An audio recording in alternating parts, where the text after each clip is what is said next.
Obrigado. Alô? Vamos seguir com a palestra. Agora a próxima palestra é sobre cirurgia cardíaca minimamente invasiva e se ela está substituindo a cirurgia convencional. O palestrante é o Dr. Milton Santoro. Prazer, Dr. Milton. Cirurgião torácico cardiovascular, coordenador da pós-graduação em cirurgia minimamente invasiva na escola Unicaron, chefe do CERCI, de cirurgia minimamente invasiva, do Hospital Angelina Caron. Alô?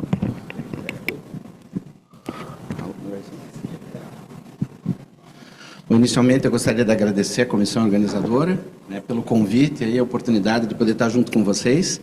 E a ideia é mais ou menos no mesmo caminho que foi a apresentação da robótica, a gente comentar um pouco para vocês do que é cirurgia cardíaca minimamente invasiva. O meu conflito de interesse é porque eu faço cirurgia minimamente invasiva, já fazem muitos anos que eu estou nesse caminho e eu acredito muito nisso, então dificilmente eu vou falar contra o que eu acredito demais.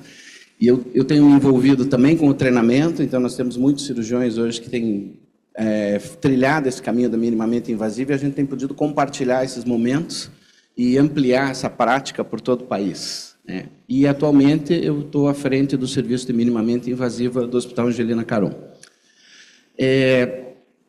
Esse caminho da minimamente invasiva a gente tem que pensar um pouco por que nós fomos para esse lado, né? Todos nós fomos treinados há mais de 30 anos, 35 anos, praticando cirurgia cardiovascular de uma forma convencional. E isso sempre funcionou muito bem, os resultados sempre foram bons. Entretanto, nos últimos 20 anos, nós começamos a observar que existia um movimento muito grande de terapias alternativas. Nem sempre melhores, mas de certa forma, as pessoas... Ninguém acordava de manhã com vontade de fazer uma cirurgia cardíaca. Então, cada vez que você tinha um paciente que necessitava de uma cirurgia cardíaca, era um clima ruim, pesado, todo mundo, vou ter que me passar por aquilo, imaginando como se fosse a pior coisa do mundo, quando, na verdade, a cirurgia cardíaca, em qualquer estudo ou em qualquer acompanhamento que nós fôssemos fazer, ela impacta diretamente na sobrevida, no resultado, na qualidade de vida, mas o procedimento da cirurgia cardíaca era sempre algo que nem sempre agradava. E isso levava o quê? A muitas vezes nós fazermos opções para os procedimentos que não fossem ideais. Então, acredito que muitos de vocês no consultório, muitas vezes, tinham uma determinada indicação e você sentava com o teu paciente, ele dizia, não quero, você dizia, bom, então, espera um pouquinho, tem uma outra opção. E aí se optava por alguma outra forma de tratamento, não a ideal, mas para livrá-lo daquele momento, daquele desconforto que eventualmente a cirurgia poderia representar. Então aí o que nós tivemos que fazer? Os cirurgiões se voltaram e disseram, espera aí, alguma coisa nós temos que fazer. E aí no mundo inteiro, diversos serviços começaram a se voltar a isso, e a ideia era o quê? Tentar oferecer algo de melhor. Tentar sair do ponto onde nós já estávamos, que nós já tínhamos uma excelência de resultado em termos dos tratamentos convencionais, das cardiopatias, mas nós precisávamos oferecer um pouco mais, que era o que o nosso cliente, o nosso paciente estava buscando. E aí, assim, isso foi andando, na verdade nós estamos numa caminhada aí, que já fazem 20 anos, mas toda vez que a gente senta para conversar sobre isso com os colegas, na maior parte das vezes isso acaba ficando sempre como se fosse uma novidade. Né? Então, assim, a barba já cresceu, mas nós ainda continuamos como se isso fosse algo novo. Quando nós, na verdade, já temos aí mais de 20 anos, 25 anos de caminhada dentro da cirurgia minimamente invasiva. E hoje o que eu quero apresentar aos senhores é o seguinte, a cirurgia minimamente invasiva hoje já é uma realidade em praticamente todas essas indicações. Tanto as cirurgias dos defeitos septais congênitos, as cirurgias mitrais, aórtica, revascularização, tricúspide, fibrilação atrial. Enfim, hoje já é uma realidade a possibilidade de tratamento minimamente invasivo de praticamente todas as patologias cardiovasculares. E aí nós temos bastante literatura sobre isso, né? O principal objetivo hoje não é discutir sobre isso, mas assim, são muitos e muitos trabalhos que já estão mostrando, como o Totti mostrou agora há pouco, são trabalhos assim que comparam as estratégias, mostrando resultados extremamente favoráveis, né? E, inclusive, comparando com dispositivos, que, por exemplo, o tratamento de uma CIA hoje em dia, o primeiro pensamento que todos nós vamos ter, por ser menos invasivo, é o tratamento através de um dispositivo implantável percutâneo. Entretanto, às vezes eu vejo muitas discussões de casos desafiadores de oclusores. Então, pacientes com anatomia desfavorável, às vezes comprometendo válvula aórtica, e aquilo está sendo testado e treinado e insistido para um procedimento, simplesmente para dizer, não, porque você não vai precisar serrar o teu peito. Mas a gente mostra, e esse trabalho mostra isso muito bem, que o resultado da cirurgia minimamente invasiva, praticamente com a mesma morbidade envolvida no procedimento, né? Nós estamos falando de recuperação de 2 dias, o outro de 5, então, são dias de diferença de recuperação, e em termos de resultado, nós temos praticamente 100% de resultado positivo, sem complicação alguma, por um fechamento de qualquer um desses defeitos. Então, é algo que nnós precisamos considerar, né?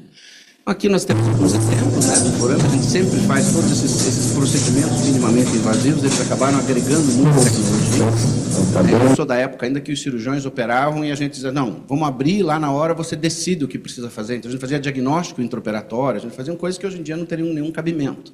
Então, a minimamente invasiva trouxe a tecnologia para dentro do centro cirúrgico, então hoje nós operamos nossos casos todos com assistência.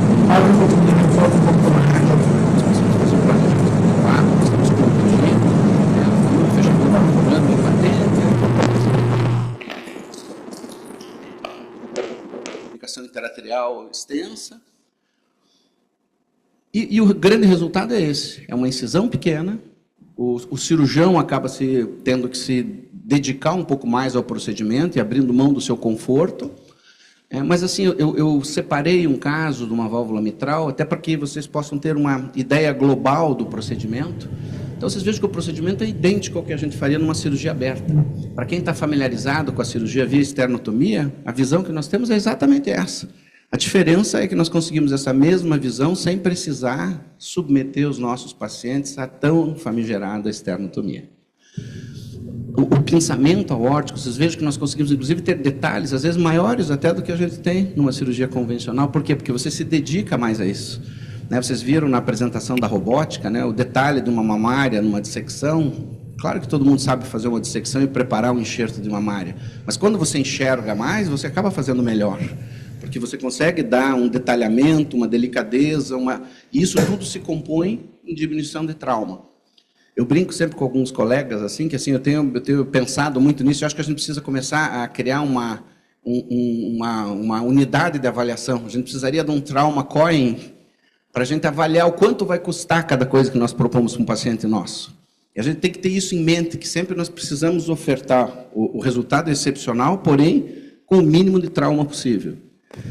E essa aqui é a imagem que nós temos numa cirurgia minimamente invasiva, que também na robótica acabou de nos mostrar. Vocês vejam que o detalhamento que nós temos numa válvula, numa posição anatômica, em que a gente pode observar o aspecto dos folhetos, em que nós podemos avaliar o componente subvalvar da válvula. Eram imagens que na cirurgia convencional, muitas vezes nós tínhamos dificuldade para obter. E muitas vezes nós realizávamos correções valvares sem enxergar perfeitamente o que a gente estava fazendo. Por quê? Porque é impossível você ter a visão que você tem quando você tem a proximidade de um auxílio de uma ótica e que pode te permitir você fazer um detalhamento maior e, consequentemente, um resultado muito mais duradouro para qualquer tipo de cirurgia de reconstrução valvar. Aqui é uma troca, a mesma coisa, vocês vejam que a gente consegue escolher exatamente onde é que está o folheto. O tremor é porque nós não temos robô, né? Então, quando você faz sem o robô, você vê que mesmo no detalhe, o movimento ele acaba sendo tão delicado que a câmera pega qualquer eventual força que você faça no instrumento ou tremor que possa eventualmente apresentar. Mas vocês vejam que assim, não há dúvida do que está sendo feito. E nós conseguimos ter essa segurança para oferecer esse melhor para os nossos pacientes. Aqui um detalhe que eu acho que é interessante todo mundo saber, que um cirurgião brasileiro, que é um grande amigo nosso, inclusive sócio, né, do Alisson, que é o Dr. Pofo, ele desenvolveu um acesso para a cirurgia cardiovascular que se tornou um acesso internacional, hoje todo mundo usa, que é o acesso transareolar. Eu coloquei um vídeo bem rapidinho aqui para vocês terem uma ideia. Na prática, se trata de uma incisão muito semelhante a uma incisão aureolar que a cirurgia plástica utiliza. Através dessa incisão, nós conseguimos, através do tecido mamário, nós conseguimos atingir a parede torácica, né? E assim que nós conseguimos atingir a parede torácica, nós fazemos a mini-toracotomia, utilizamos alguns afastadores específicos para tecido, para minimizar o trauma, e conseguimos realizar praticamente todos os procedimentos de válvula mitral, de septo interatrial, de válvula tricúspide, diversos procedimentos simplesmente com essa manipulação. E, ao final da cirurgia, nós temos um resultado extremamente satisfatório. Porque, assim, você não traumatizar ninguém com uma incisão cirúrgica é extremamente importante. Então, como nós comentamos no início, por exemplo, uma comunicação interatrial grande, ou que fosse fazer uma correção transcatéter que não fosse ideal, que pudesse colocar em risco o resultado, ou mesmo a sua válvula aórtica, ou enfim, com bordo inapropriado, muitas vezes a indicação de um procedimento transareolar, como esse, acaba trazendo um resultado muito mais duradouro, e o resultado a longo prazo é esse. Essa paciente, a primeira aqui, é aquela paciente do vídeo lá, com 1 semana de pós-operatório, e aquela outra é uma paciente de uma troca de válvula mitral. A dificuldade daquela cirurgia foi para a gente conseguir fazer a prótese passar através do orifício torácico. Mas o resultado estético, essa paciente brinca comigo que toda vez que ela vai fazer um eco, o colega que atende diz, não, você não trocou essa válvula. Tem uma válvula aqui, mas como é que você pôs? Porque não consegue achar incisão. Então, assim, válvula tricúspide. Eu acho que é uma outra indicação que hoje em dia nós estamos negligenciando muito o tratamento da válvula tricúspide. Nós temos bastante suporte de literatura já mostrando quanto a válvula tricúspide hoje desempenha um papel importante na evolução, né, da doença cardiovascular. E a gente sempre deixou, não vou indicar uma cirurgia por causa de uma válvula tricúspide e indicar uma esternotomia. Mas, na cirurgia minimamente invasiva, nós conseguimos ter esse aspecto, se eu voltar, desculpe, conseguimos fazer isso. Aí. Nós conseguimos fazer correções, inclusive a válvula tricúspide, em reoperações, por exemplo, é uma das válvulas que nós abordamos sem precisar usar o pinçamento aórtico ou a parada do coração. É uma das válvulas que nós podemos operar com o coração batendo. Então, as plásticas de tricúspide podem ser realizadas. Existe um rol de possibilidades. Pacientes portadores de marca-passo, muitas vezes que evoluem com dilatação de câmera, e o próprio eletrodo do marca-passo é muito comumente, às vezes ele acaba produzindo uma insuficiência tricúspide secundária. Todos esses pacientes se beneficiam muito do procedimento cirúrgico. E aqui está, então, a documentação, hoje que a gente tem bastante literatura sobre isso, mostrando essa importância. A válvula aórtica, que era uma válvula que trazia um pouco de dificuldade, muitas vezes técnica, para se fazer minimamente invasiva e endoscópica. Por quê? Porque as calcificações são muito importantes e, às vezes, o trabalho com anel é difícil também de ser realizado. Então, aquele é mais ou menos o nosso setup da sala, de como é que nós organizamos para fazer esses procedimentos, né, com o vídeo, com o eco e a monitorização. Mas a indústria tem vindo junto conosco. Então, eu botei esse slide aqui, não é para fazer publicidade para ninguém, mas é simplesmente para mostrar que a cirurgia cardíaca fez o quê? O que há muitos anos não acontecia mais, a indústria voltou a olhar a cirurgia cardíaca como parte do seu business. E aí começaram a desenvolver dispositivos, começaram a desenvolver soluções para que nós pudéssemos fazer essa cirurgia minimamente invasiva, como, por exemplo, essa sutura mecânica, que hoje é capaz de fazer esses pontos todos no anel valvar e na válvula sem que a gente perca tempo passando esses pontos. Então, isso aqui economiza 20, 30 minutos, muitas vezes, de cirurgia, só com a possibilidade de usar esse tipo de dispositivo. Fibrilação atrial, tá? Peço desculpa que desformatou um pouco o slide, porque eu tive que trocar uma apresentação ali agora. Mas, assim, assunto da moda também. Muita solução para a cirurgia minimamente invasiva.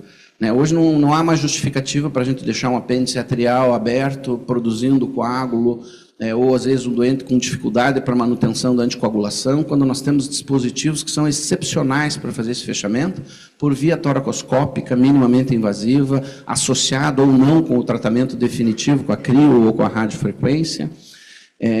Isso tudo está subindo nas diretrizes, né? Nós já estamos com indicação aí 1A para tratamento, então assim, a gente precisa começar a voltar a olhar para esses doentes e oferecer para eles a possibilidade deles poderem, com o auxílio da minimamente invasiva e sem ter o trauma do procedimento cirúrgico, começar a enxergar nisso uma boa possibilidade de futuro e de sobrevida.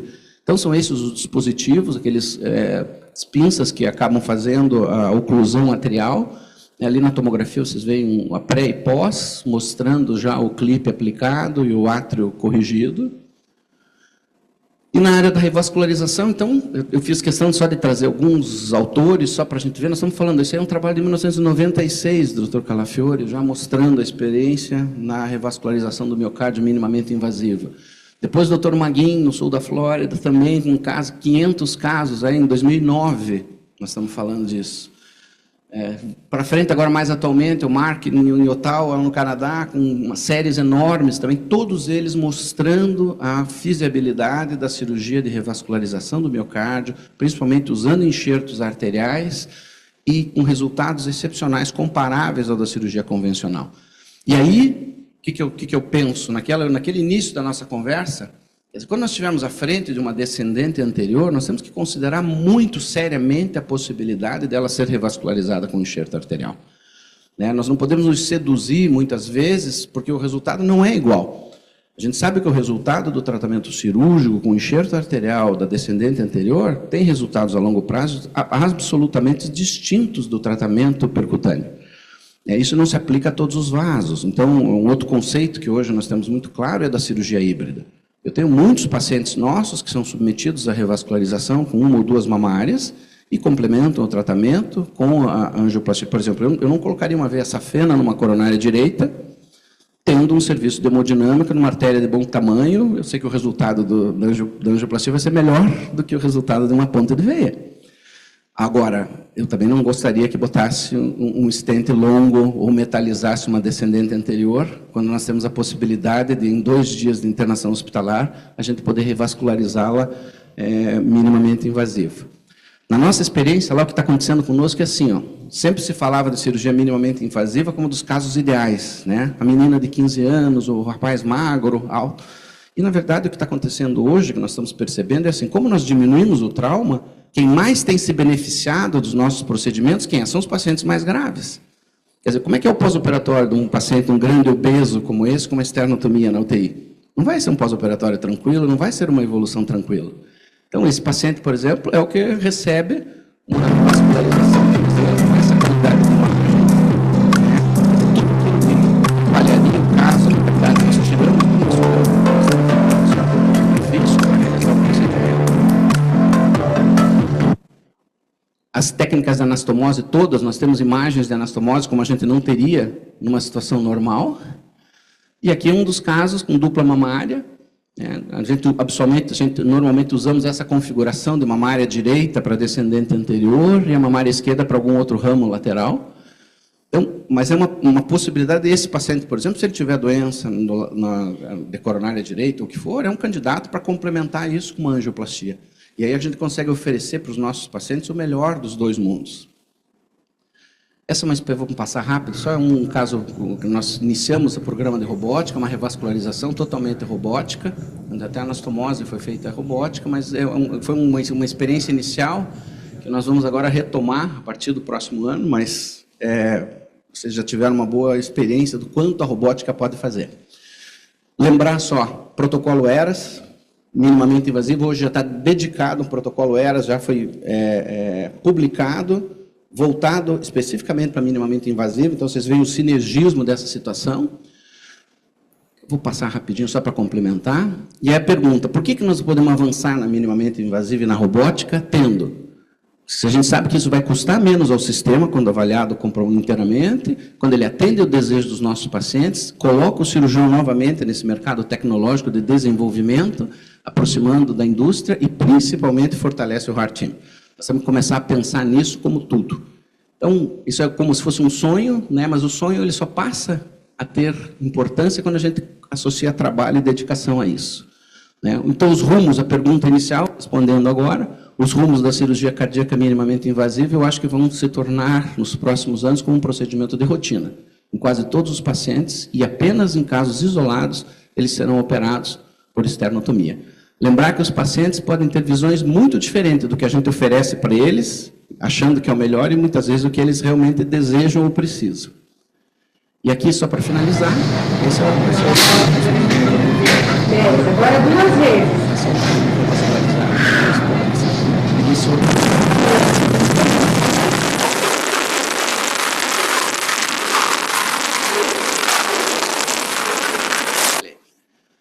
Agradecer a todos aí. Esse todo é o grupo da Minimamente Invasiva, que a gente tem tido o prazer de estar junto. O Rodrigo está sempre conosco também. Então, assim, hoje nós nos tornamos uma família no Brasil e até no mundo, das pessoas dedicadas a esse novo caminho, e cada vez a gente quer convidar mais pessoas para fazerem parte disso. Muito obrigado.